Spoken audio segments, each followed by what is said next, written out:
Hello and a warm welcome into the show. Coming up for you this week, a report from the Foundation for Young Australians saying that automation will disrupt every single job. That's quite a bold claim, is it not, by 2030. Plus, tips on how to professionally and correctly ask for a pay rise. Also on the show today, a look at the career of Andrew Willits, the market trader turned entrepreneur. First off, though, topical, this defining an organisation's purpose matters, but you only really realise it when things run amok, it would seem. Long-term commercial and personal success, these are themes that we're reminded of, but do we avail themselves of them at the right time? Well, Nicholas Barnett, a man who's been a director, business founder and consultant for over 35 years, would argue that purpose is overlooked often despite the many advantages that it can bring to the workplace. He's joining us now from our Melbourne studios, and a warm welcome to you. I suppose identifying, Nicholas, welcome back to you, the kind of rubber hits the road on this, because we sail on, and then something will pull us up smart, even in a corporate context, a crisis and a backfiring of best practice via someone who's aggrieved and takes their case outside the workplace, and it ends up in a court, and so it goes and so it goes. What say you to all of these principles acting as some kind of a firewall on that same set occurrence? Yeah, Carson, you've set the scene really well, I think, because there's been a massive change in how organisations need to deal with the world. With social media, with the internet, everything is seen everywhere all the time, and what you're doing, what your employees are doing, whether it's 1 out of 50,000 or 1 out of 10, it rapidly transfers right across the country, right across the globe. And you're responsible as an organisation. So the question really is, how do you ensure that you are seen by the community, your customers and your employees as well, of course, to be doing the right thing? And how do you make sure that you have a culture and purpose drives you? How do you make sure that the things that are driving you are the right things and acceptable to the community and the customers? So yes. I mean, the skeptics would say, as you know, Nicholas, well, that's fine and that's accessible. If you want to pull apart those specifics, you can go down the road of ethical investing, and you can ring fence and set up these statements and principles. But for the rest of us, there's this kind of reality check on all of the principles running into the imperative for shareholders, which can often clash and not fit in any shape or form. What would you say to that? I'd say that over the last 5-10 years, organisations felt very comfortable saying our main purpose, our main aim is to maximise our shareholders' wealth, and really that's the end of it, and the community doesn't really matter. And if you take that to its extreme, actually, you're also saying not only do your employees not matter, in other words, you need to make more money, you sack employees. In fact, not only do you sack them, you give the boss a bonus for the more they sack and the more costs they cut out. Yeah. And not only that, you actually say customers are expendable. You can get rid of customers as well. So that's great for the short term, or it may be great.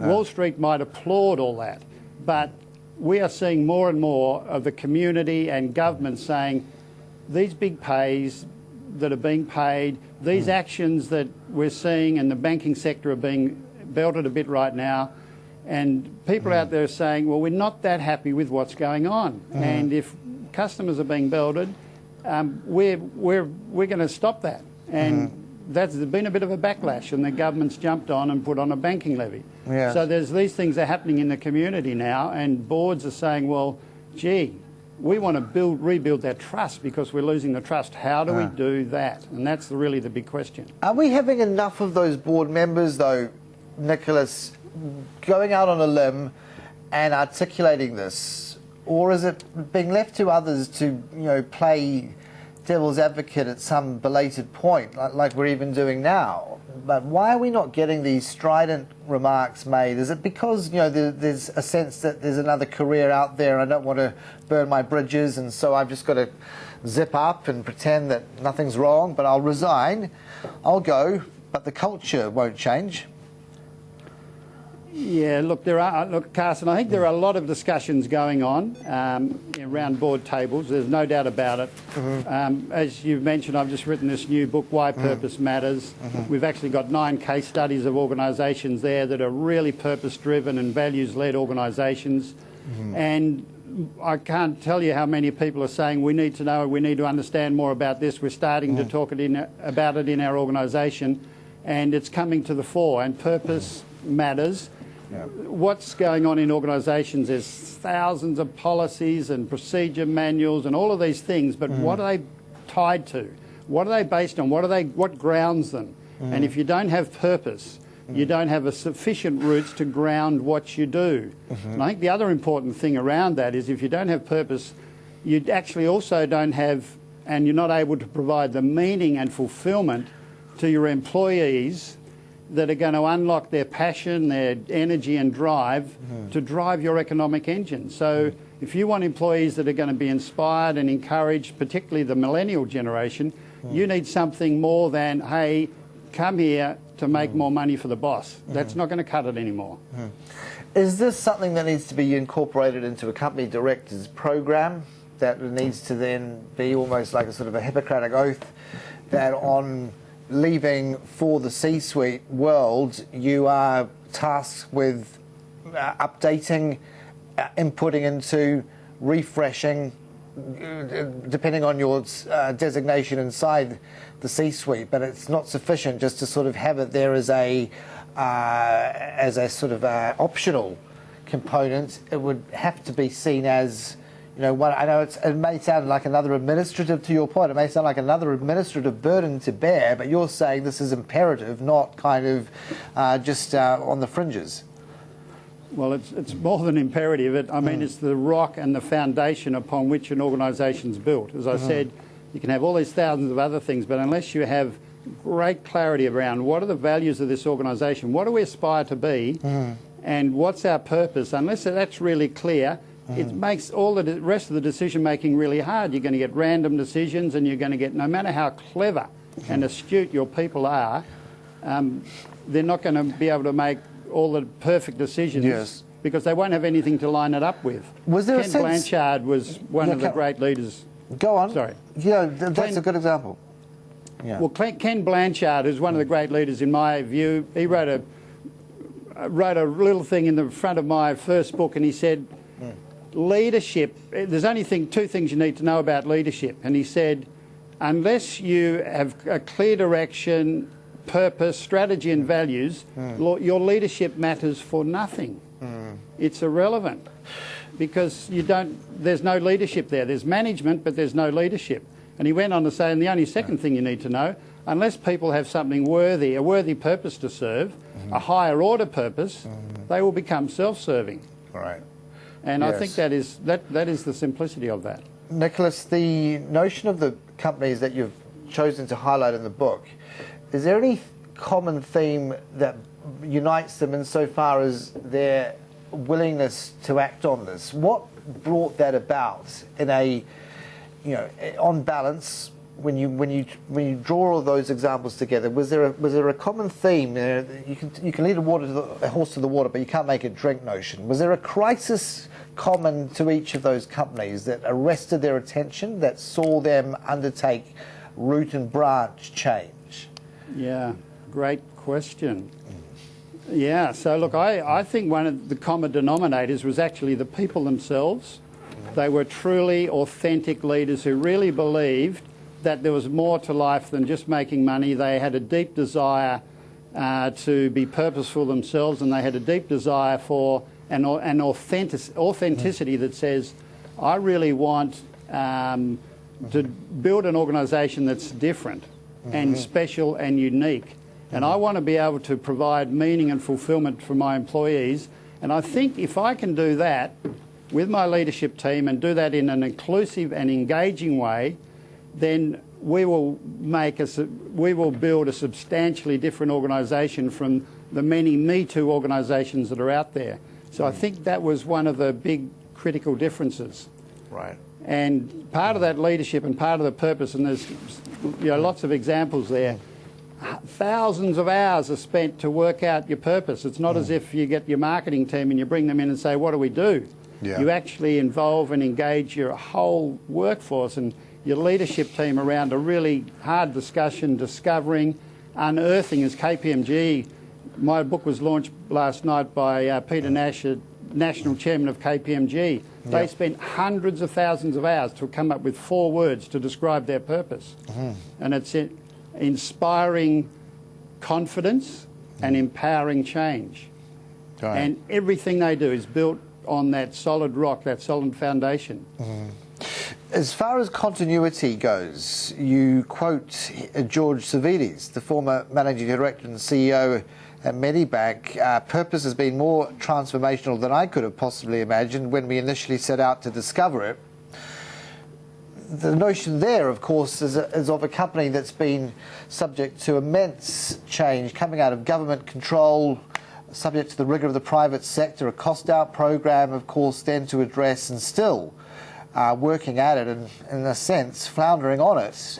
Only recently, Craig Drummond held up his hand and said, look, millennials aren't showing the interest that we believe they would in the product, how to engage, etc. I'm just wondering, amidst all of that distraction but necessary day-to-day, how you get continuity on the purpose that you've just articulated. Yeah, so I can't talk a lot about Medibank today, but what I can say, and George has got the 3 or 4 pages in the book about his experience at Medibank, and it's a fantastic story because in the simplicity of it, George and his team and his employees decided, are we bill payers or are we players in the health debate? And do our customers want more efficient bill paying, or do they want something else?